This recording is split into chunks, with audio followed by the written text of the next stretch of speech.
Gayonse Pinky on Gayonse Talk Show Media. I have my guest today. Can you please go ahead and introduce yourself? Oh, yeah. My name is Charles Johnson. I'm from Maryland. Wonderful. Yeah.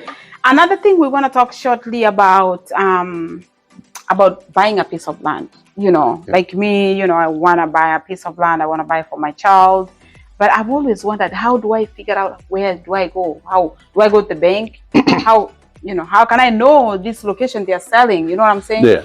And which is the best cheap way? Do I know this location is safe and this place is better? This is cheaper. How do I do it? So one of the things in reference to buying land, most people don't realize is a reference to, there's a website just like everywhere else. It's called landwatch.com. Okay. You put in an area, say I want to buy land in Tennessee or Florida, right? Mm-hmm. You put in a zip code or a county, and then it'll pop up. Around the United States, I think in Canada and maybe Puerto Rico and some other countries, right? Okay. It'll tell you all available land based on whether you want to pay from $1,000 to $1 million, or whether you want to pay $1 to $10,000. But all the land in those areas in each state will pop up, and you can put down there. The thing about it, landwatch.com, is you just got to know what counties you want to look in. Because I pull in Florida, I don't, I know pull the whole state. Yeah, it's going to pull up the county. Yeah, it'll pull up the whole state, and then you narrow it down to the county. The county. Small county. Yeah, because I know Miami and Orlando and Tampa, but all the other places in Florida, I don't know. So you would have to do a little bit of digging and research, right?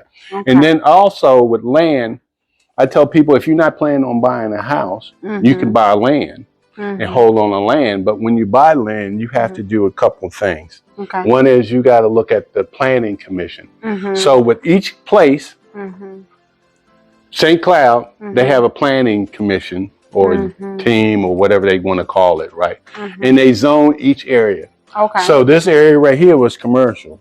Okay. That area down there is residential, right? Right. So you have to look at the short range plan and the long term plan that they have, right? Because if you buy a piece of land, then they say, well, we will come and zone it for commercial. Then you're out of your land because they have the right of way that they could take the land. Yeah, they could take your land from you because. Do they pay you when they take it? Yeah, they take it, but I mean, they pay you, but not yeah, too much. yeah. Okay. So just remember, when you're looking to purchase land, just do your homework and go through and say, okay, I found some land that I want, and then you buy it, and then you make sure you check with the zoning commission. The zoning commission. And see what they have zoning for. The zoning commission. Right. And just see what they want, because other than Dubai. And they're going to tell you that you might be affected in maybe in 10 years, 20 years, or they will say, no, we're not going to go beyond here. Right. They'll do it for a certain amount of time. Right. And just remember, you got to do your homework. Right. You got Everything else we do, we got to do your homework and do your research. But but land, they're not building more land unless you're in Dubai. So even if you're not planning on buying a house right away, buy the land and then say, I'll hold on to it. So another thing I wanted to know, if you buy a land, you're not able to build, are you able to resell it and get the money? Yeah, I mean, profit out of it? Well, it depends on who wants to buy the land again and what there's going to be, the planning, the zoning commission. Okay. What they're going to do with it, right? Okay. Right. That makes sense. And another thing you told me about, you mentioned about, when you buy a land, is it the place that you said, is it limited or? So in the town of St. Cloud, they would call this incorporated, because you just like if you buy the house, you have a HOA. Well, the town of St. Cloud has their planning commission and the planning zone commissioners and all the other stuff. Well, they determine what you can have, what you can do. Well, if you buy some land in some towns, you can get it unincorporated. That means there's no rules. Correct. So, but if you got some land that's unincorporated, that means the guy next to you, if you bought 1 acre lot and he bought a lot next to you, 1 acre stuff, he could come and create a area where he just works on old cars or have junk cars, right?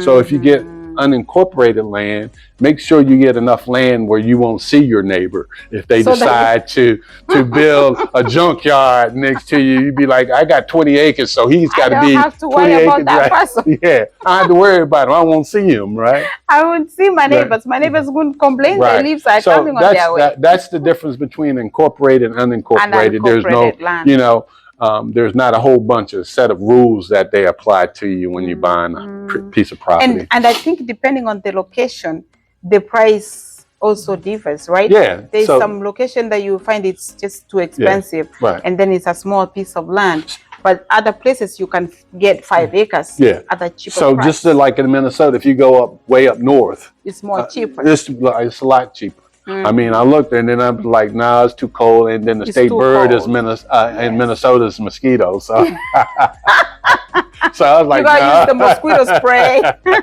So I said no. I'm just touching on a few things that I ran across in my time as Right. So I think we have come to the end of our talk today, and I really appreciate you for taking your time, to come and tell people about your experience of traveling, about banking, and about buying land. It's very, very educative for somebody who doesn't know, and I hope you guys have learned something. So make sure you go back and see the details and do your research. As you say, do your research. You might know more things more than we have just said, and then you compare with what we said and check on that. There's a media that you said, they always talk about traveling and tour and all the details. So make sure you do your research and make sure you find the right bank with the best interest.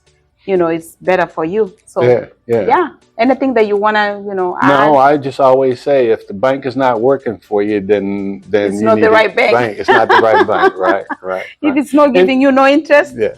then it's not the bank. You know what I mean? Like if you put your 10,000, you want to make 300, 400 from them, they have your money. But Right. if they're giving you zero interest on your money, then it's the wrong bank. And another thing I was telling her in reference to, she has a business, but the major big corporations and businesses, the bankers always know them because they do turn around a lot of money, right? They do. For you guys to have a small business, every quarter you should go in there and talk to the finance guy and the bankers. You know why? Because you're building a relationship with them. They'll get to see your face. They'll get to know you. They'll know about your business. And then when it's time to say, hey, look, I'm thinking about expanding and I need another different loan or stuff like that, they'll know you. They already know you. Yeah, That's true.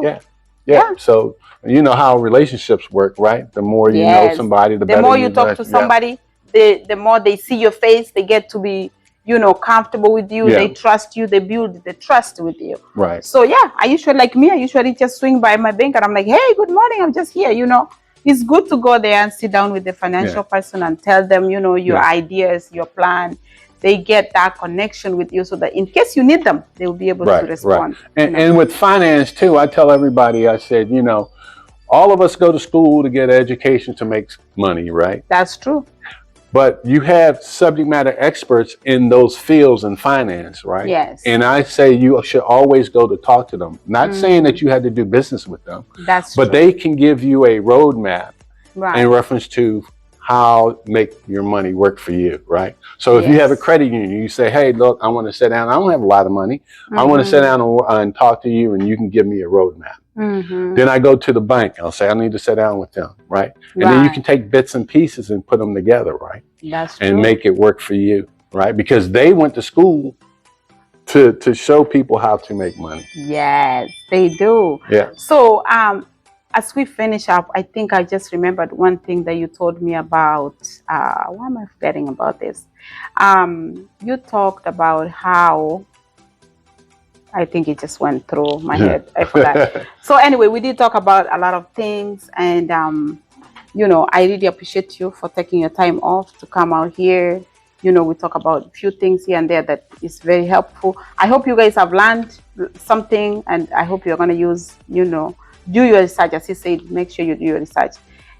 Is there anything else you want to add? For us as a community, Black and brown people, and I always share this, we need to share information when we get information. Yes. So make sure you share when you know something. So when you run to somebody and it says, hey man, And I've walked out of banks and they've been like, well, we know Wells Fargo's not giving but 0.02%, but I use Wells Fargo for a purpose, not for investment purposes, but for a banking and a community bank need where I can get access right away and go to it. Right. So, but when we talk about finances, we need to share it with other people. Yes. So here's a little short story. I told my sister about Capital One. Capital One gives you 3.3%, right? And then she told my niece, right? And at Thanksgiving, she came to me and we were having Thanksgiving. And she said, "This is the first time I ever got any money on my savings account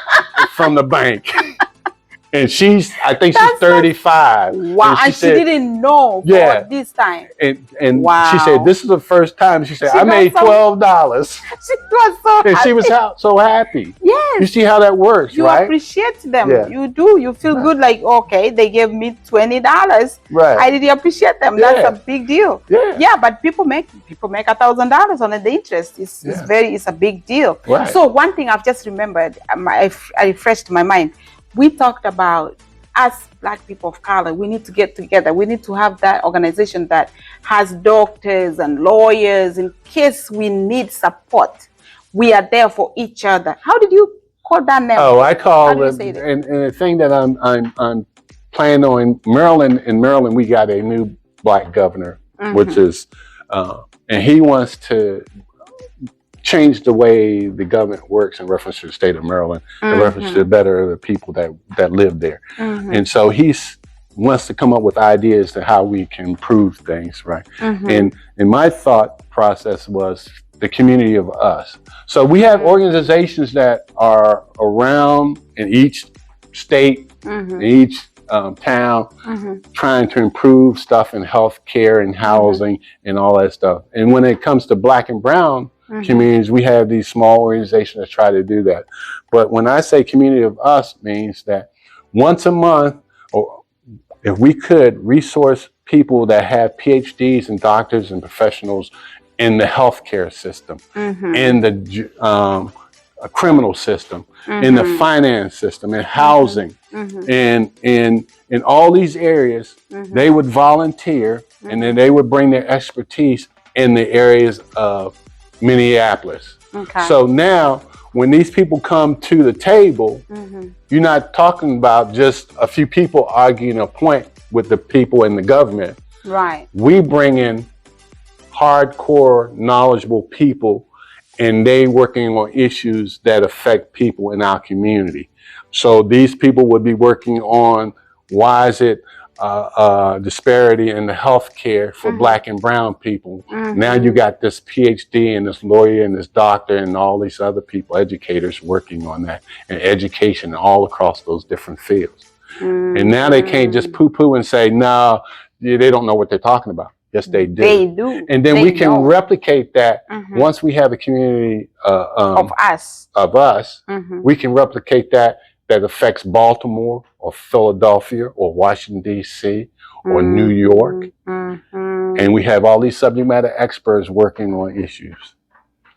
You hear that? Community for us. So that if we are in trouble, we have people who are speaking for us. And those are people who are learned. We actually have a lot of learned doctors and engineers and lawyers and because Minnesota is known for, in reference to the DOJ, just did their police reform thing. Well, now there's a group of people that's looking at that very closely and watching what Minnesota is doing after the DOJ released that. You see? Yeah. So yes, we have to work together, educate each other, support each other, and be the eye for each other as Black people or people of color. So thank you so much for having you today. I will like to have you back again, but I'm very sure you're going to be going somewhere else. But you know what? Enjoy your trip and, have more fun in life. And that's what life is. Travel and relax. You don't have to wake up to go to work anymore. No. You just relax. Yeah. And, I always tell people I'm living my best life. You are, actually. Yeah. So thank you so much. I really appreciate you. Thank you. Okay. Thank you, guys. Thank you for watching us. Thank you so much. Have a good day. Bye-bye. Thanks so much for tuning in, I guess. And hopefully we'll pass it. Everybody will share information and pass it on. Yes. That's how we all get smarter. That's